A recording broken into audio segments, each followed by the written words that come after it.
सोच मत साकार कर, सोच मत साकार कर, अपने कर्मों से तू प्यार कर। मिलेगा तेरी मेहनत का फल, किसी और का ना तू इंतजार कर। स्वयं को दबाकर स्वर्ण बना और आत्मनिर्भर भारत का निर्माण कर। तू आत्मनिर्भर भारत का निर्माण कर। आदरणीय अध्यक्ष महोदय, सम्मानित मंच, श्री निर्णायक मंडल एवं प्रबुद्ध समाज जन, मैं अनन्या अग्रवाल आज आत्मनिर्भर भारत के विषय पर अपने विचार रख रही हूँ।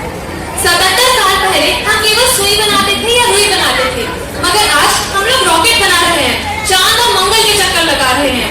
और जो दुनिया में मदारियों और सफेदों का देश कहती थी, उसी भारत के बेटे बेटियां इस दुनिया को चला रहे हैं। विश्व की अधिकांश अंतर्राष्ट्रीय कंपनी की सीईओ या टॉप एग्जीक्यूटिव भारतीय ही हैं।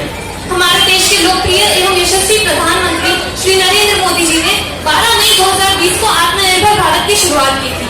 और ये सही भी है, कितनी भाषा, पंथ, जाति, संप्रदाय, मजहब वाला 140 करोड़ लोगों का इतना बड़ा देश आखिर दूसरे देशों पर क्यों निर्भर रहे?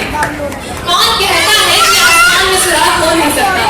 कौन कहता है कि आसमान में सुराग हो नहीं सकता? ये पत्थर तो तबीयत से उछालो यारो, बस जरूरत है तो एक छोटे से प्रयास की। हमारा देश 190 देशों में 75,000 तक चीजें एक्सपोर्ट करता है और 140 देशों से 6,000 तक वस्तुएं भारत में मंगाई जाती है। हमें बस इन 6,000 चीजों के विकल्प को भारत में ही बनाना होगा। हमें ये नहीं सोचना है कि हम क्या क्या नहीं कर सकते, बल्कि हमें ये सोचना है कि हम क्या क्या कर सकते हैं।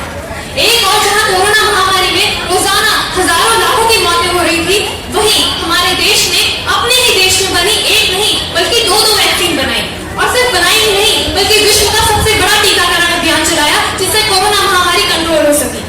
हमारा देश ऑटोमोबाइल सेक्टर में दूसरा और मोबाइल मैन्युफैक्चरिंग और आईटी सेक्टर में विश्व का तीसरा बड़ा देश है। दुनिया को योग